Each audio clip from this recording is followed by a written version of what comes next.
درود شریف کا نذرانہ عقیدت پیش کریں اور پڑھے بابا سے بلند اللہم صلی علی سیدنا شفیعنا حبیبنا نبینا مولانا ملجانا محمد بارک وسلم صلو علیہ صلاۃ و سلاما علیک یا رسول اللہ صلی اللہ تعالی علیہ وسلم۔ اللہ تبارک و تعالی قرآن مقدس میں ارشاد فرماتا ہے وَبِالْوَالِدَيْنِ احسانا، اور اپنے والدین کے ساتھ حسن سلوک کرو، اپنے والدین کے ساتھ اچھا برتاؤ کرو، اس لیے کہ والدین ایک بہت بڑی نعمت ہے، ایک عظیم نعمت ہے، اتنی بڑی نعمت ہے، اتنی بڑی ثروت ہے، اتنا بڑا سرمایہ ہے کہ دنیا میں ہر نعمت کے بدلے دوسری نعمت مل سکتی ہے۔ اگر آپ کے پاس گھر نہ ہو تو پیسے کے ذریعے سے آپ گھر خرید سکتے ہیں، اگر آپ کے پاس دکان نہ ہو پیسے کے ذریعے سے آپ دکان خرید سکتے ہیں، اگر آپ کے پاس گاڑیاں نہ ہو تو پیسے کے ذریعے سے آپ گاڑیاں خرید سکتے ہیں، اگر آپ کے پاس سرمایہ نہ ہو تو پیسے کے ذریعے سے وہ ساری چیزیں مہیا کر سکتے ہیں۔ لیکن کیا دنیا کی کسی تاریخ میں آپ نے یہ سنا کہ فلاں شخص کا ماں باپ نہیں ہے، پیسے کے ذریعے سے اس نے اپنے ماں باپ کو خریدا؟ یا آپ نے دنیا کی کسی تاریخ میں پڑھا کہ فلاں شخص کا ماں باپ نہیں ہے، پیسے کے ذریعے سے اس نے اپنے ماں باپ کو خریدا؟ یا آپ نے دنیا کی کسی تاریخ میں دیکھا کہ فلاں شخص کا ماں باپ نہیں ہے، پیسے کے ذریعے سے اس نے اپنے ماں باپ کو خریدا؟ بلکہ دنیا میں رہ کر کے جو اپنے والدین کی خدمت کر لیتا ہے اور اپنے والدین کی اطاعت و فرما برداری کر لیتا ہے اور دنیا سے وہ اس حال میں جاتا ہے کہ اگر اس کا ماں باپ اس سے راضی ہو تو خدا اس کے لیے جنت کا دروازہ کھول دیتا ہے۔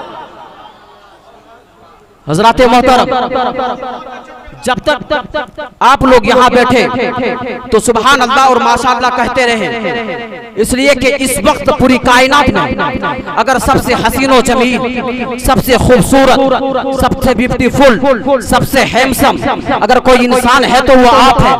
اس لیے کہ جہاں لوگ اپنے بستر استراحت پر آرام فرما رہے ہیں، جہاں لوگ پب جی اور فری فائر میں لگے ہوئے ہیں، جہاں لوگ اپنے کاموں میں مشغول ہیں، وہاں پر آپ نبی کی محفل میں بیٹھے ہیں، اور ایسی محفل میں بیٹھے ہیں جس محفل کی تلاش میں فرشتے شب روز لگے رہتے ہیں۔ آقا کریم صلی اللہ تعالی علیہ وسلم ارشاد فرماتے ہیں کہ اللہ تبارک و تعالی کا کچھ فرشتے ایسے ہیں جو پوری دنیا کی سیر کرتے ہیں اور ایسی محفلوں کی تلاش کرتے ہیں جہاں پر قرآن کی تلاوتیں کی جا رہی ہو، ایسی محفلوں کی تلاش کرتے ہیں جہاں پر نبی کی نعتیں پڑھی جا رہی ہو، ایسی محفلوں کی تلاش کرتے ہیں جہاں پر قرآن کی تلاوتیں کی جا رہی ہو، ایسی محفلوں کی تلاش کرتے ہیں جہاں پر علماء خطاب کر رہے ہو۔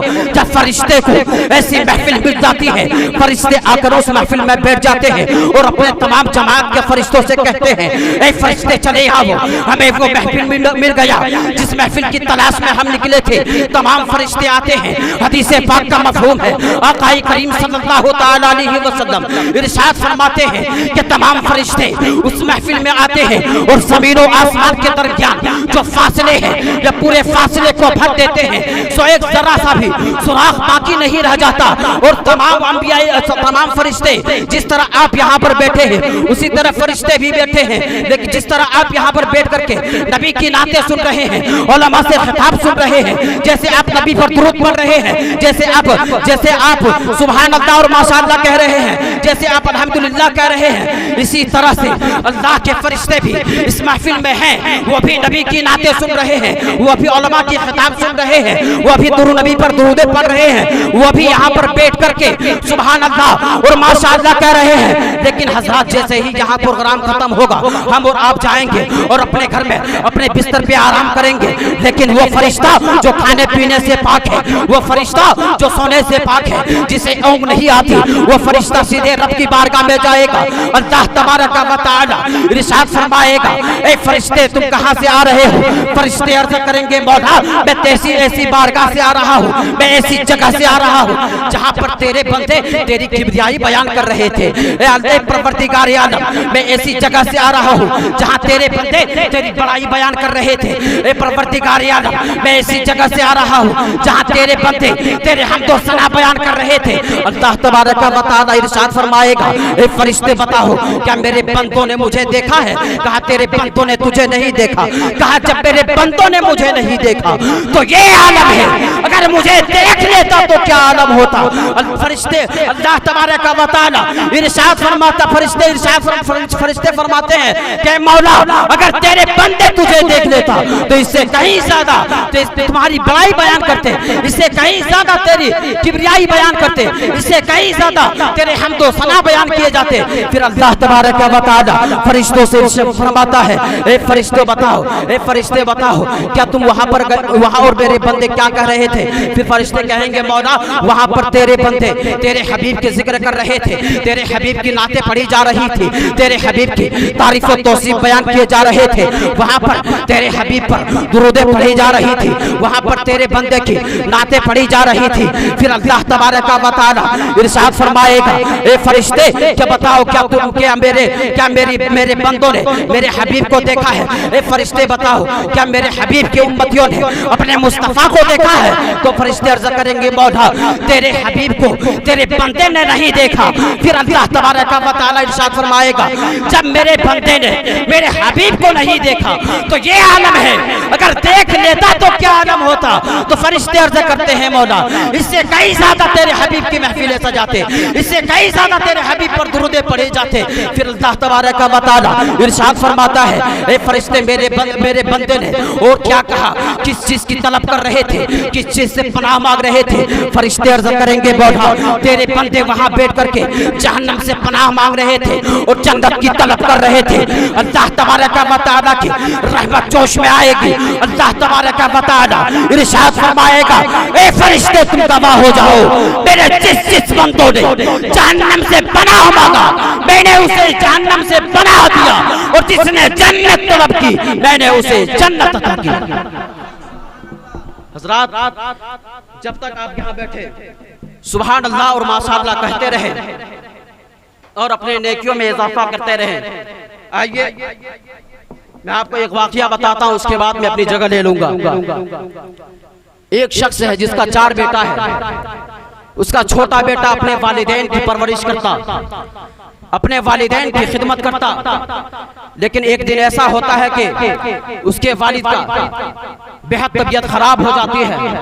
یعنی اب اسے یقین ہوتا ہے کہ میرے والد اس دنیا میں نہیں رہیں گے، اب میرے والد حیات میں نہیں رہیں گے. تو اپنے تینوں بھائیوں کو جمع کرتا ہے اور کہتا ہے یہ میرے ابا حضور ہیں جن کی طبیعت خراب ہے، جن کی خدمت میں نے آج تک کی، اور یہ اب مجھے یقین نہیں ہے کہ میرے ابا حضور اس دنیا میں رہیں گے. اس آخری وقت میں اگر آپ لوگ چاہتے ہیں تو ابا کی خدمت کر سکتے ہیں، لیکن ایک شرط ہے، اگر جو بھی ابا کی خدمت کرے گا اس شرط کے ساتھ وہ خدمت کرے گا کہ اسے باپ کی جائیداد سے محروم کر دیا جائے گا، اسے باپ کا سرمایہ نہیں دیا جائے گا، باپ کی اسے دولت نہیں ملے گی، اسے باپ کا سرمایہ نہیں دیا جائے گا. اگر اس شرط کے ساتھ کوئی چاہتا ہے کہ اپنے والد کی خدمت کرے تو وہ کر سکتا ہے. تینوں بھائی ایک دوسرے کے چہرے کو دیکھتا ہے اور اپنے چھوٹے بھائی کو کہتا ہے کہ تم ہی والد کی خدمت کرو. وہ شخص پھر اپنے والد اس نے یہ شرط اس لیے رکھا تھا کہ میں پوری زندگی بھر جب میں اپنے والد کی خدمت کیا تو وہ چاہتا تھا کہ آخری وقت میں ہی اس کی خدمت کروں گا. اس لیے اس نے اس شرط کو رکھا تھا.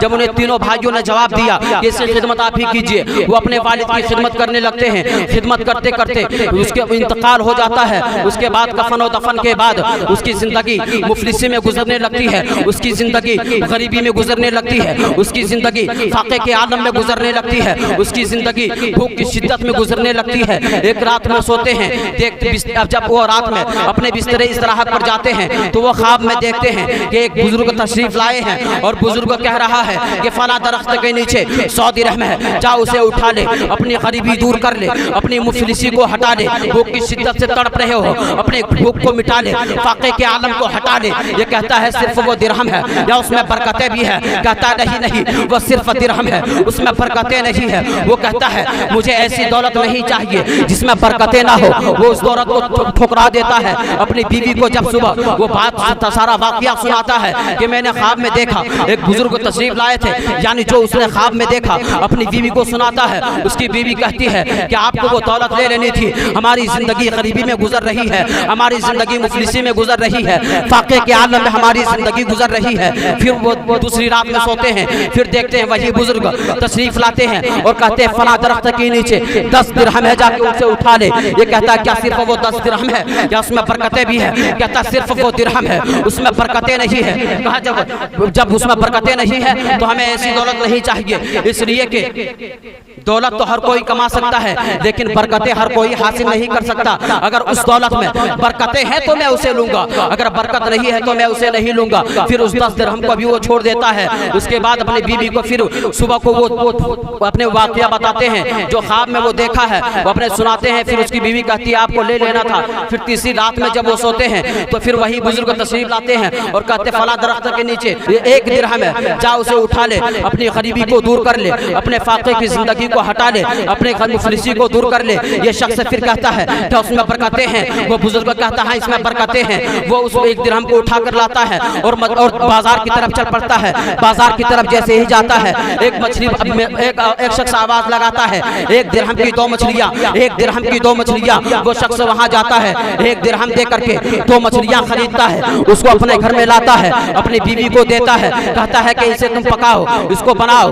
جب اس کی بیوی نے مچھلی کے پیٹ کو پھاڑا ہے اس سے 2 موتی نکلے ہیں. اس موتی کو دیکھا، پھر اس نے اپنے بھوک کی شدت کو مٹایا. اس 2 موتی کو لے کر کے جب وہ سونار کے پاس گیا، سونار کو دکھایا کہ اس کی کیا قیمت ہے. وہ سونار کہتا ہے اس کی قیمت اس علاقے میں کوئی نہیں دے سکتا ہے، اس کی قیمت اس شہر میں کوئی ادا نہیں کر سکتا ہے. پھر وہ شخص آج گھر آتا ہے، اپنی بیوی کو بتاتا ہے کہ اس کی قیمت اس شہر میں کوئی نہیں دے سکتا ہے. پھر ایک جوہری کی جانب سے جوہری کے ذریعے سے بادشاہ تک یہ بات پہنچتی ہے. بادشاہ اسے بلاتا ہے اور بادشاہ بلانے کے بعد کہتا ہے تمہارے پاس جو موتی ہے اس میں سے 1 موتی مجھے دے دو. پھر وہ شخص کہتا ہے، پھر بادشاہ کہتا ہے اس کی جو قیمت تم لوگے وہ قیمت میں تجھے دوں گا. یہ شخص کہتا ہے اس کی قیمت میں بادشاہ کو کہتا ہے کہ آپ پر میں نے اختیار چھوڑا، آپ جتنی قیمت دے دیں آپ کو میں اس 1 موتی دے دوں گا. وہ کہتا ہے کہ 1 موتی کا 30 کھچر بھر سونا دوں گا. اس نے 30 کھچر بھر سونا لیا ہے. پھر بادشاہ کہتا ہے کہ اگر ایسی اور قیمتی موتی تمہارے پاس ہے